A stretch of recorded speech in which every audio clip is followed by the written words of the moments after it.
সেদিন বিকালে সপরিবারে গিয়েছিলাম ব্যারাকপুরে মা অন্নপূর্ণার দর্শনে। এই মন্দিরটি একেবারে দক্ষিণেশ্বর মন্দিরের আদলে নির্মিত, আর এই মন্দিরটি নির্মাণও করেছিলেন রানীমার বংশধর। আজ ভ্রমণ ডায়েরিতে আমি তোমাদের সাথে সেই কথাই বলবো।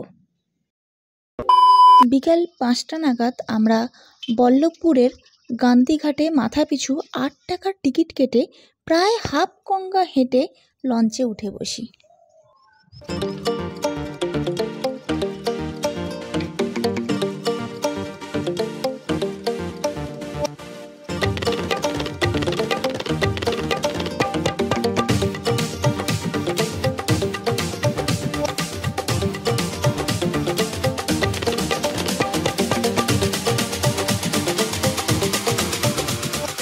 সেদিন মা গঙ্গা যেন ফুলে ফেঁপে উঠেছিলেন। ফুরফুরে হাওয়ায় মনে লাগছিল দোলা। পশ্চিম আকাশে সূর্যি মামাও অস্ত যাচ্ছিলেন। রানী রাসমণি ফেরিঘাট থেকে মাত্র 4 থেকে 6 মিনিটের হাঁটা পথে এসে পৌঁছলাম আমরা মন্দিরে। আমরা তো এলাম গান্ধীঘাট পার হয়ে, আর তোমরা যদি শেওড়াফুলি ঘাট পার হয়ে আসো তাহলে তোমাদের আসতে হবে চিড়িয়া মোড়ে। সেখান থেকে টোটো করে আসতে হবে মন্দিরে।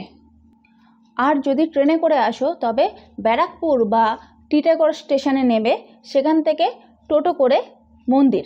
টোটোতে ভাড়া ওই পার হেড 20 টাকা মতন লাগবে। অথবা শ্যামবাজার থেকে আসলে ব্যারাকপুরগামী যে কোনো বাসে উঠে তোমাদের নামতে হবে তালপুকুর মোড়ে। সেখান থেকে 5 মিনিট হাঁটা পথে মন্দির। আর যদি বাই রোড আসো তোমরা তবে বিটি রোড ধরে তালপুকুরের ব্যারাকপুর গার্লস হাই স্কুলের কাছে এসে সেখান থেকে ভিতরের রাস্তা দিয়ে 5 মিনিটের মধ্যে মন্দির পেয়ে যাবে। মাতার শ্রী বিগ্রহটি অষ্টধাতুর তৈরি, যা শ্রী শ্রী শিবশক্তি অন্নপূর্ণা ঠাকুরানী নামে পরিচিত। 1875 সালে রানী রাসমণির কনিষ্ঠ কন্যা জগদম্বা দেবীর স্বামী মথুরা মোহন বিশ্বাসের আশা পূরণ করতে হুবহু দক্ষিণেশ্বরের মন্দিরের আদলে এই মন্দিরটি নির্মাণ করেন। মায়ের প্রাণ প্রতিষ্ঠা করেছিলেন স্বয়ং ঠাকুর শ্রী রামকৃষ্ণ পরমহংসদেব। এই মন্দির সংলগ্ন রয়েছে 6টি শিব মন্দির, এই দিকে 3টি এবং ওই দিকে 3টি।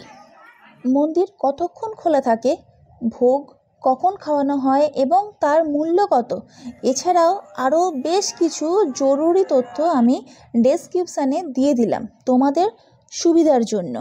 এনাকে দেখো কত সুন্দর শান্তিতে ঘুমাচ্ছে। মন্দির চত্বর খুব সুন্দর। মন্দিরের সামনে নাট মন্দিরটি অনেক বড়। তাহলে মা অন্নপূর্ণার দর্শনে কবে আসছো বলো? তো বন্ধু, মা অন্নপূর্ণার দর্শন করে তোমাদের কেমন লাগলো তা একটা কমেন্ট করে জানিও। ভালো লাগলে একটা লাইক করে দিও, শেয়ার করে দিও বন্ধু বান্ধব আত্মীয় স্বজনের সঙ্গে। আর এমনই সুন্দর সুন্দর ভিডিও পাওয়ার জন্য এই ভ্রমণ ডায়েরি চ্যানেলটাকে সাবস্ক্রাইব করে পাশে থেকো বন্ধু। তো আজকের জন্য শুভরাত্রি, ফিরছি খুব তাড়াতাড়ি নতুন দিনের নতুন ভিডিও নিয়ে। ওকে, টাটা।